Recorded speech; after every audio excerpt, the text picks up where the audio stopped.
இந்த படத்துல 3-4 முக்கியமான சீன்ஸ்ல கமல் அவர்கள் பேசும்போது சுத்தமா லிப்சிங்கே இல்ல.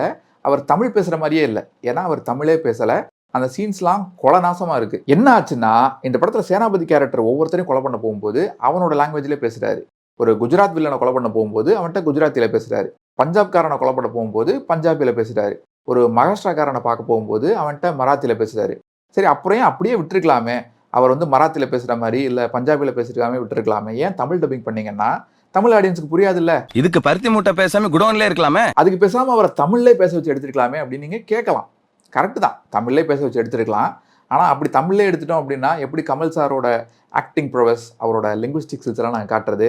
அதனால தான் கஷ்டப்பட்டு அவர குஜராத்தி, பஞ்சாபி, மராத்தி அந்த டயலாக் எல்லாம் மனப்பாடம் பண்ண வச்சு, ரொம்ப கஷ்டப்பட்டு அந்த சீன்லாம் எடுத்திருக்கோம். சரி அப்போ அவர் அவ்ளோ கஷ்டப்பட்டு பேசுனத அப்படியே விட்டுட்டு, கீழ தமிழ் சப்டைட்டில்ஸ் போட்டுருக்கலாமே அப்படின்னு நீங்க கேட்கலாம். கரெக்ட் தான். ஆனா அப்படி பண்ணோம்னா அது ஆடியன்ஸ்க்கு சரியா ரீச் ஆவாதே. எப்பா போதும்பா.